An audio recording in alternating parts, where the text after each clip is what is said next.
As we mentioned earlier on the program, March 20th through the 26th was deemed Agriculture Week. Numerous agriculture groups celebrated the week by sharing stories of those involved in the ag industry. The Nebraska Farm Bureau Foundation also participated in National Ag Week, but their efforts to educate the public on agriculture are year-round. To learn more about the work of the group, we had the chance to sit down with Courtney Shreve, who serves as the Director of Outreach Education.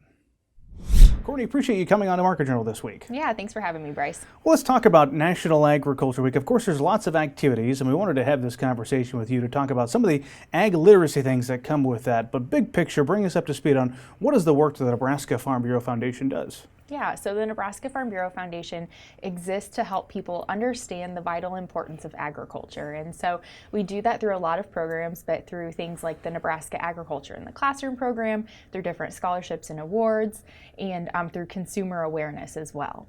So part of that is actually getting into those classrooms at an early start for the students and sharing the story of agriculture. Talk about how you do that. Yeah, so the biggest way we get into classrooms is through our Classroom Visits program.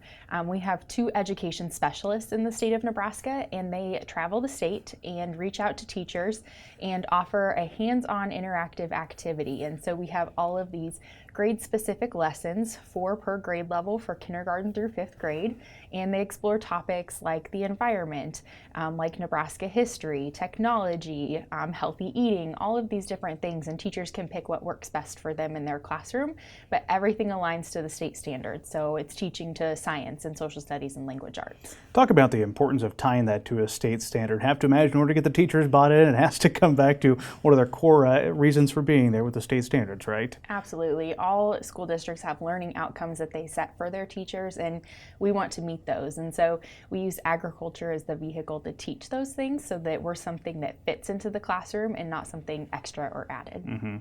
What do you hear from, we'll talk about the teachers first, then hit on students. What do you hear from the teachers as they're getting their hands on these materials to teach their students? We hear a lot of great things from teachers.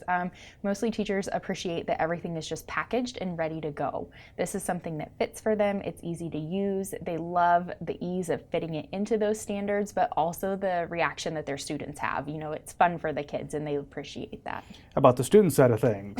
I think the students really enjoy the time that we get to spend with them. I was in a classroom yesterday, and the smiling faces, the excitement of making that connection to agriculture and being like, yeah, this is something in our community, and recognizing that importance. Can you share an example of how you use agriculture through that? Perhaps some of the lessons, is it, bringing in a soybean or a corn plant to show that, or what's that look like? Absolutely. So when I went into the classroom to visit, what I did was I took some pictures of the farm and then products that grow on the farm. So think things like corn and soybeans and cattle and pigs.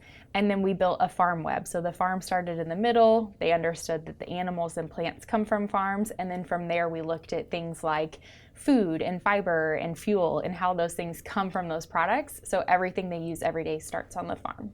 The Ag Pen Pal program, a lot of success with that too, right? Yes, it's in its 31st year. Wow.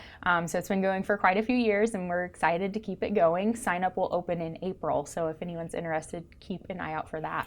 So that program partners a farmer, a rancher, a producer there with the classroom. They're able to do visits throughout the year to really show the growing cycle of plants or the life cycle of animals, right? Talk about the learning outcomes from that. Absolutely. So the goal is that you write throughout the different seasons. So you write in the fall, in the winter, in the spring, and about the different things that are happening on the farm.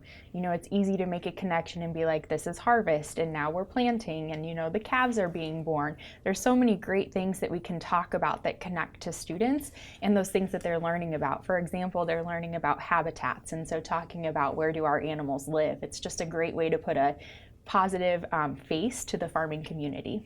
You mentioned the process for producers getting involved with that is in April. What would that look like if somebody's not yet with that, but they're interested in it? If you're interested in signing up, you can visit www.nefbfoundation.org, and Ag Pen Pal sign up will be on the front page, and we'll be ready to get you signed up. A fun program there, both for the producers and the students there, Courtney. What other programs have you excited about the work that you all are doing at the Nebraska Farm Bureau Foundation? Yeah, we're pretty busy right now. Right now we have volunteers going into classrooms, and they're participating in Agriculture Reading Hour.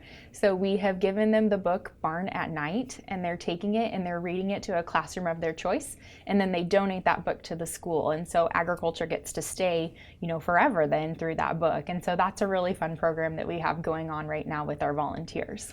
When it comes to the different regions of the state, Courtney, do you all focus on any particular ones? Of course, we've got the metro areas here on the eastern side of the state, but there's classrooms all across the state. How do you prioritize your focus areas? Definitely. I mean, we're a statewide program, so we're reaching students, all across the state from Omaha to Scottsbluff. And, there's a priority wherever the teachers want us, I guess, is where we go to.